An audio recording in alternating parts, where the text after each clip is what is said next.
इस कहानी का आगाज़ होता है और हम देखते हैं एक प्रिंसेस यानी कि एक शहज़ादी को जिसे उसके महल में कैद कर लिया जाता है। होश में आने पर शहज़ादी को सब याद आता है। वो यहाँ से बाहर निकलने की कोशिश करती है, लेकिन दरवाज़ा बाहर से बंद हो जाने की वजह से वो नहीं बाहर जा सकती। फिर शहज़ादी को याद आता है कि उसे तो कुछ सुंघाकर बेहोश किया गया था। कुछ ही देर में शहज़ादी को अपने कमरे में किसी के आने की आवाज़ महसूस होती है और वो दोबारा से बेड पर इसी तरह लेट जाती है जैसे कि वो अभी भी बेहोश है। यानी वो बेहोश होने का ड्रामा कर रही थी। गार्ड के उसके पास आ जाने पर वो अचानक आंखें खोलकर उस पर हमला कर देती है। वो उसे बहुत ज़्यादा मार रही थी, यानी बहुत ज़्यादा फाइट कर रही थी। ये सब कुछ देखकर तो ऐसा ही लगता है जैसे वो इन सब चीज़ों में महारत रखती है। वो उन दोनों गार्ड्स का डटकर मुकाबला कर रही थी और बहुत अच्छे से उन दोनों के साथ फाइट कर रही थी। वो उन दोनों गार्ड्स को मारकर वहीं उस कमरे में कैद कर देती है और खुद वहां से दूसरे कमरे की तरफ चली जाती है। दूसरे कमरे में खिड़की से वो बाहर देखती है कि दूसरे शहर का शहजादा यानी कि जूलियस, उसने उसके शहर के तमाम लोगों को बंदी बना रखा है, जिसमें उसके माँ बाप और उसकी छोटी बहन भी हैं। अब यहाँ पर हम कुछ देर पहले का सीन देखते हैं जिसमें इसी शहजादे जूलियस और प्रिंसेस की शादी होने वाली थी। चूँकि शहजादा जूलियस एक अच्छा इंसान बिल्कुल भी नहीं है और प्रिंसेस उससे शादी नहीं करना चाहती, इसी वजह से वो शादी छोड़कर वहाँ से भाग जाती है। और यहाँ पर आज जूलियस उसी सब का बदला लेने के लिए उन सबको बंदी बना लेता है। जूलियस हर हाल में इस शहर का शहजादा बनना चाहता था और वो प्रिंसेस से शादी ही करना चाहता था। शहजादा बनना इसलिए भी बहुत ज़्यादा आसान था क्योंकि जूलियस का कोई भी भाई नहीं था और वो प्रिंसेस से शादी करके आसानी से शहर का बादशाह बन सकता था। अब उसके बाद कुछ ही देर में एक गार्ड प्रिंसेस के कमरे में आता है जिसने लोहे का एक मास्क पहन रखा है। उसको देखकर प्रिंसेस अपने आप को पानी के पाटब में छुपा लेती है और उस गार्ड को जब अंदाजा हो जाता है कि इस कमरे में कोई भी नहीं है तो वो वहाँ से चला जाता है। यहाँ पर प्रिंसेस पानी के टब से जब बाहर निकलती है, दूसरी तरफ जाने ही लगती है कि गार्ड की उस पर नजर पड़ जाती है, जो कि उसे पकड़कर हवा में उछाल देता है। लेकिन प्रिंसेस उसके साथ यहाँ पर दोबारा से फाइट करती है, जो कि वो इन चीज़ों में महारत रखती है, इसलिए उन दोनों के दरमियान बहुत ज़बरदस्त फाइट होती है और एंड पर प्रिंसेस उस गार्ड को मार देती है। प्रिंसेस को यहाँ पर याद आ जाता है कि उसके बाबा यानी कि प्रिंस हमेशा से ये चाहते थे कि उनका एक बेटा हो। यहाँ पर गुजरे हुए वक्त में हम एक औरत को देखते हैं जो कि एक टीचर है प्रिंसेस की, जिन्होंने उसे तलवारबाजी और इन सब चीज़ों में महारत दिलाई थी। और ये वो वक्त था जब प्रिंसेस की बहन होने वाली थी, लेकिन उनकी वालदा उन्हें ये आकर बताती है कि उसके बाबा यानी कि प्रिंस को बिल्कुल भी ये पसंद नहीं कि प्रिंसेस ये सारी चीज़ें सीखे, क्योंकि प्रिंस के मुताबिक ये सारे काम जो हैं वो लड़कों के हैं और वो बिल्कुल भी नहीं चाहते कि उनकी बेटी यानी कि प्रिंसेस ये सारी चीज़ें सीखे। इन्हीं सारी बातों को याद करते हुए प्रिंसेस वहाँ से चली जाती है और एक दूसरे कमरे में पहुँच जाती है। लेकिन यहाँ पर भी दो गार्ड उसका पीछा करते हुए आ जाते हैं, लेकिन प्रिंसेस यहाँ पर भी बहादुरी के साथ उन दोनों गार्ड्स का मुकाबला करती है और उन दोनों गार्ड्स को वहीं पर मार देती है। यहाँ पर जूलियस अपने एक सीनियर गार्ड को हदायत देता है कि वो ऊपर जाए और जाके चेक करे कि प्रिंसेस वहाँ पर अपने कमरे में मौजूद है या नहीं। यहाँ पर वो सीनियर गार्ड खुद ऊपर जाने के बजाय अपने एक जूनियर गार्ड जो कि अच्छा खासा यानी कि बहुत ज़्यादा मोटा है, उसे कहता है कि वो ऊपर जाए और जाके शहजादी को चेक करे। यहाँ पर दूसरी तरफ प्रिंसेस सब गार्ड से छुपते छुपाते एक कमरे में चली जाती है, लेकिन वहाँ पर वो उस मोटे गार्ड को देखते हुए खिड़की से बाहर की तरफ लटक जाती है। लेकिन जब जूनियर गार्ड को वहाँ पर प्रिंसेस नहीं मिलती तो वो वहाँ से चला जाता है।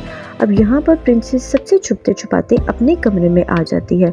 यहाँ हम देखते हैं कि वो अपने बेड के नीचे से एक तलवार निकालती है और पुराने वक्त की यादों में खो जाती है। उस गुजरे हुए वक्त को याद करती है कि उनकी टीचर ने कितने अच्छे तरीके से उसे तलवारबाजी सिखाई थी और ये तलवार उसे उनकी टीचर ने ही दी थी क्योंकि वो प्रिंसेस से बहुत खुश थी। यहाँ पर वो हेल्दी गार्ड बहुत ज़्यादा थक जाने की वजह से बैठ जाता है। प्रिंसेस सबसे छुपते छुपाते दूसरी जगह पर जाती है और यहाँ उसे कुछ आवाज़ें सुनाई देती हैं। वो एक सुराख में से देखती है कि एक कमरे के अंदर वो प्रिंस जूलियस और उसकी दोस्त मोरा है। वो दोनों खड़े होकर वहाँ बातें कर रहे होते हैं, जिससे साफ अंदाजा होता है कि इन दोनों का ताल्लुक है। अब प्रिंसेस यहाँ से अपनी तलवार को दीवार के आर पार करके शहजादे को मारने ही लगती है कि वहाँ पर एक गार्ड आ जाता है और उसे बताता है कि आपको प्रिंस ने बुलाया है और वो वहाँ से चला जाता है। अब यहाँ पर प्रिंसेस दीवार में बने एक छोटे से सुराख की वजह से दूसरे कमरे में आ जाती है। वहाँ वो देखती है कि एक गार्ड जिसने लोहे का एक मजबूत लिबास पहना होता है उसके साथ फाइट करने लग जाता है। यहाँ पर देखते ही देखते उन दोनों के दरमियान बहुत ज़बरदस्त फाइट होती है, लेकिन वो बाद में उस गार्ड को आग लगाकर खिड़की से नीचे फेंक देती है। जहाँ पर वो गार्ड आके गिरता है वहाँ पर जूलियस खड़ा था। इतनी देर में वो सेहतमंद गार्ड आता है और उसे बताता है कि मैंने पूरे महल की तलाशी ली है लेकिन मुझे प्रिंसेस कहीं नहीं मिली। इसी वजह से वो सीनियर गार्ड पर बहुत ज़्यादा गुस्सा होता है, उस पर चीखता चिल्लाता है, उसे कहता है कि जाओ और फ़ौरन जाकर पूरे महल की दोबारा से तलाशी लो।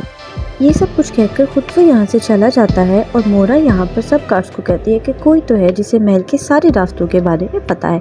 ये सब कुछ सुनकर वो सब हंसना शुरू कर देते हैं, लेकिन मोरा इसको अपनी इंसल्ट समझती है और वो घोड़े के साथ उस सीनियर गार्ड पर हमला कर देती है और उसे बहुत बुरी मौत देती है, क्योंकि उसके घोड़े के अंदर एक नेज़र लगा होता है जिसकी वजह से सीनियर गार्ड का गला कट जाता है। उसके अंदर 2 ब्लेड्स लगे होते हैं जो कि मोरा की उंगलियों के साथ कंट्रोल होते हैं।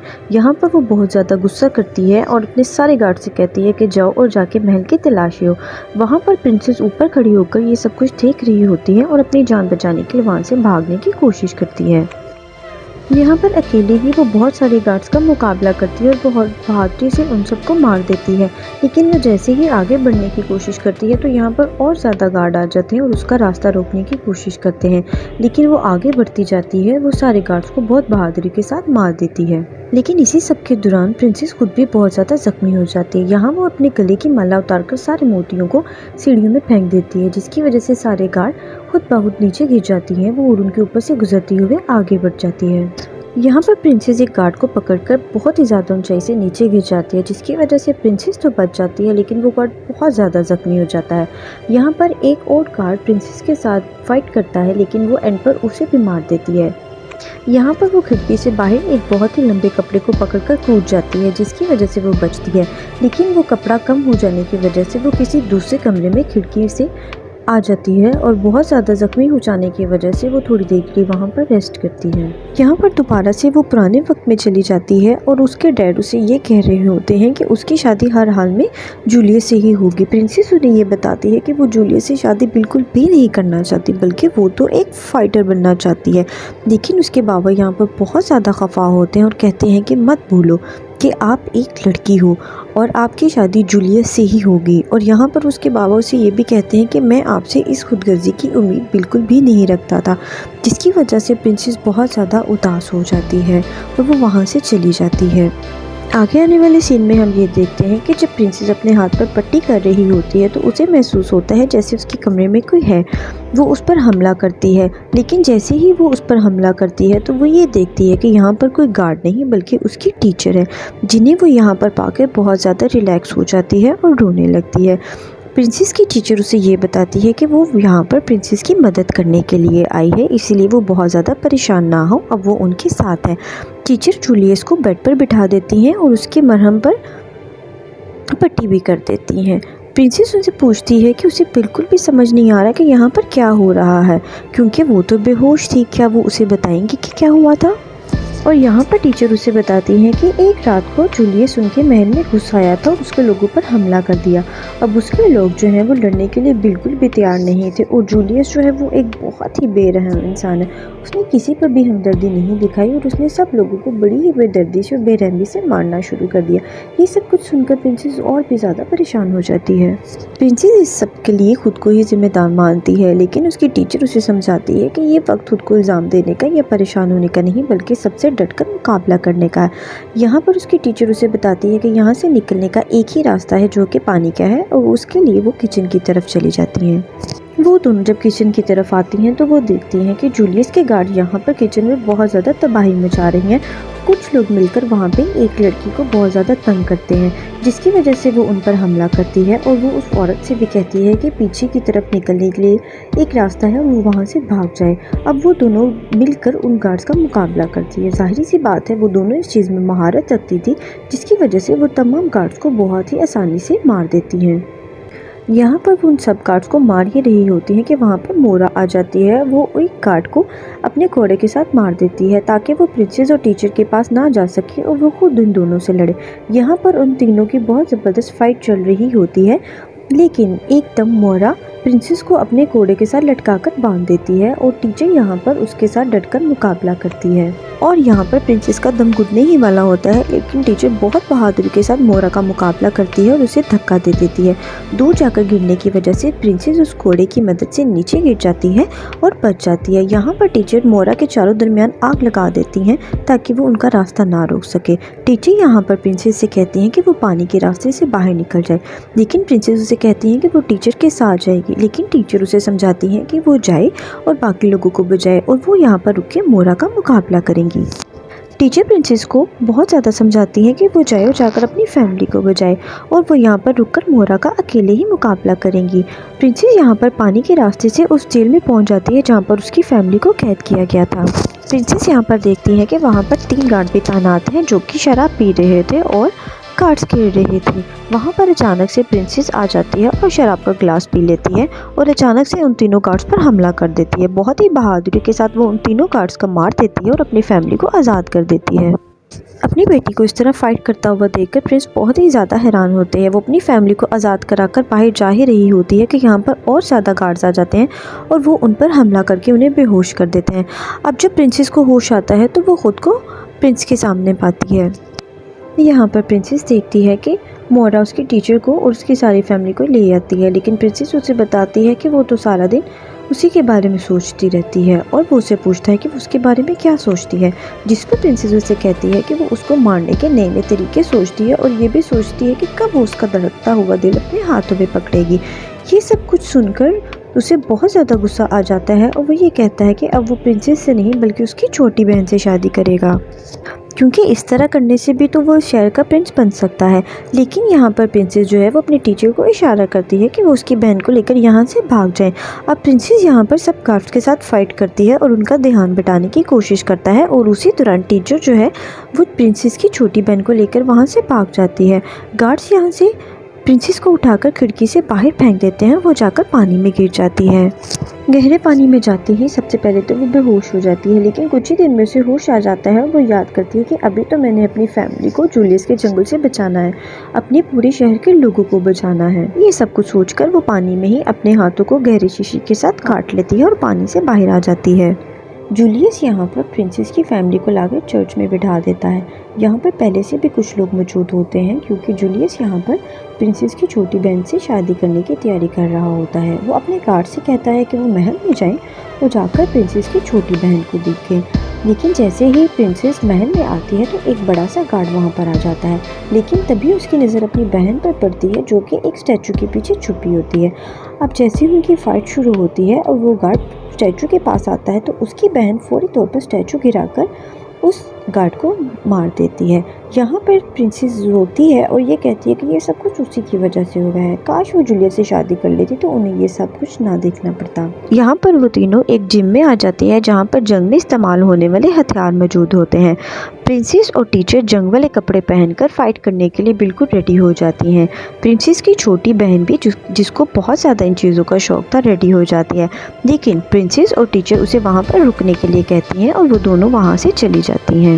यहाँ पर प्रिंसेस और टीचर दोनों ही सारे गार्ड्स का डटकर मुकाबला करती हैं। वो बहुत ही बेदर्दी के साथ सारे गार्ड्स को मार रही होती हैं और प्रिंसेस की आवाज़ सुनकर जूलियस बहुत ज़्यादा परेशान हो जाता है क्योंकि उसे तो लगता है कि उसने तो प्रिंसेस को खिड़की से फेंककर मार दिया था, लेकिन वो यहाँ पर उसकी आवाज़ सुनकर परेशान हो जाता है। इसी दौरान प्रिंसेस की छोटी बहन दोबारा से चर्च में आ जाती है और वो यहाँ पर अपने एक गार्ड को इशारा करती है, लेकिन जूलियस उसे देख लेता है और पकड़कर गार्ड के पास ले जाता है शादी करने के लिए।